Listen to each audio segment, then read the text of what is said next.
In a sunny orchard, Lila often sat under an old apple tree to read her books. One day, she saw a group of children throwing stones at the apples.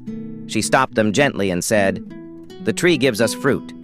We should thank it, not hurt it." The kids agreed and helped pick the ripe apples instead. They shared them with the whole village.